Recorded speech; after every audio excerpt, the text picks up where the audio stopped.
There were 3 people knocking at my door. One was my wife, one was her lover, and one was a stranger from her dark past. The moment they arrived, I realized they were all counting on me.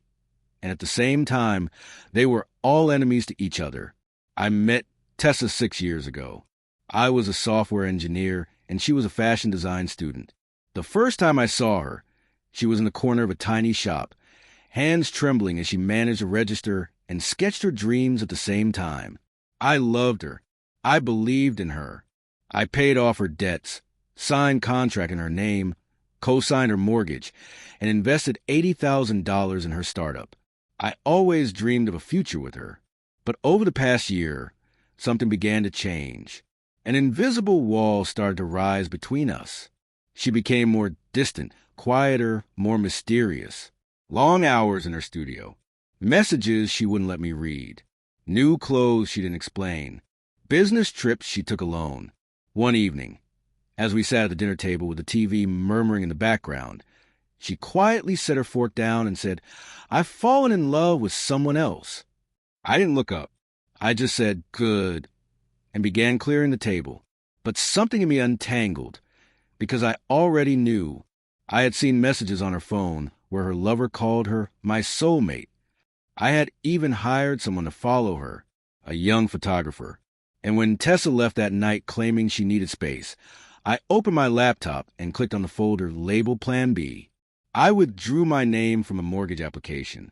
I activated a clause that allowed me to reclaim my $80,000 investment from her startup. I removed her from my health insurance. What I didn't know was that this was only the beginning. 3 days passed. The dream of owning a house vanished.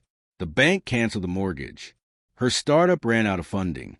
Production stopped. Suppliers threatened lawsuits. On the 3rd evening, my phone rang. I didn't answer. A voicemail came through. A young man's broken voice.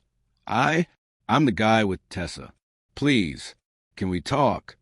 That night, they came to my door. Tessa, her young lover, and a tall woman I'd never seen before. She wore a black coat and had a deep scar across her cheek. Tessa was crying. The young man couldn't meet my eyes. The woman glared at me, holding a thick file. "You're her investor, right?" she asked. "Former investor," I replied. She smirked. "No, you're her guarantor. And ever since you pulled out, everything went to hell. So now we're dragging you in with us." I didn't let them in. But the next morning, I found an envelope slid under my door. Inside were fake contracts, money laundering paperwork, forged signatures, all in my name. Tessa had trapped me, not just emotionally, but legally. Later that day, the woman in the black coat, her name was Nora, returned.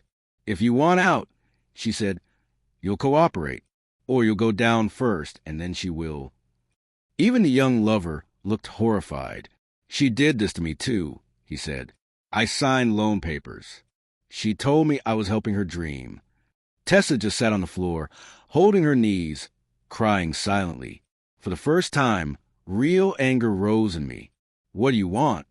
I asked. Nora set the file on my table. "Pay this debt, or the police will get all this. They won't protect her, or you," but I knew better. I asked them for 24 hours. Tessa looked up at me with pleading eyes. The young man was already defeated. Nora stood unshaken. That night, I opened another folder. Plan C. I had been suspicious for a long time, and I had kept track of everything. Original contracts, timestamps, IP logs, screenshots, digital receipts. I had recorded every move. The next morning, I walked into the police station with my lawyer. I handed everything to the prosecutor. The forged contracts, the money trail, text between Tessa and Nora, bank records linking all 3 of them. Every piece of it was clean and traceable. By that afternoon, we returned to my home. With the police, they were all still in the living room. Nora jumped up when she saw me. Tessa's eyes widened. The young man dropped his head in defeat. The officers stepped forward. "Tessa Moore, Nora Green, and Tyler Dawson. You're under arrest for forgery, fraud, and money laundering." Tessa collapsed. Nora calmly placed her hands behind her back. Tyler sobbed. I leaned against the doorframe and just watched. Tessa looked up at me and whispered, "Why aren't you saving me?" I answered, "Because I'm not your safety net. My job is done." As the police led them out, Nora turned to me. "You're clever, but too kind." The door shut. Silence settled. 3 days later, the prosecutor called. "Sir, your name is completely cleared. You're free." That night, I sat on the balcony of my small new apartment with my dog, looking out over the city. I cracked open a beer, took a deep breath. My phone buzzed. A message from Tessa. "Forgive me. It won't happen again. I'll do anything." I turned off the phone, deleted the message, whispered to myself, "Don't ever call me back."